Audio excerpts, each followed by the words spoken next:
کیا فرماتے ہیں علماء دین اس مسئلہ کے بارے میں کہ بعض لوگ جمعے والے دن جمعے کی نماز سے فارغ ہو کر مسجد میں کھڑے ہو جاتے ہیں اور مل کر پڑھتے ہیں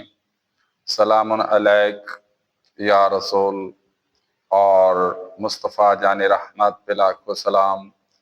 یا اس طرح کی کوئی اور نعت یا کلام پڑھتے ہیں مل کر، اس کا شرعی کیا حکم ہے؟ اس کا جواب یہ ہے کہ جمعے والے دن فرض نمازوں کے بعد رسول اللہ صلی اللہ علیہ وسلم تسبیحات پڑھا کرتے تھے، یا جو نماز کے بعد کے ذکر اذکار احادیث کی کتابوں میں موجود ہیں وہ فرمایا کرتے تھے، اور خاص اس اہتمام کے ساتھ کھڑے ہو کر سائڈوں پہ دوستوں کو کھڑے کر کے ایک پڑھے سلام اور دوسرے مل کر پڑھے سلام، جس طرح یہ بعض لوگ مساجد میں کرتے ہیں،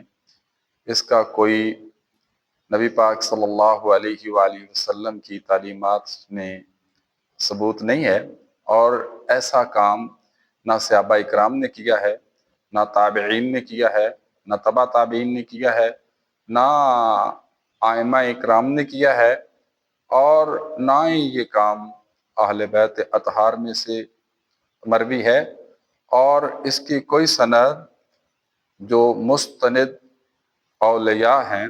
ان سے بھی نہیں ہے۔ تو یہ بعد کی ایجاد ہے، اس سے اجتناب ضروری ہے۔ اللہ پاک ہمیں سنت کے مطابق زندگی گزارنے کی توفیق عطا فرمائے۔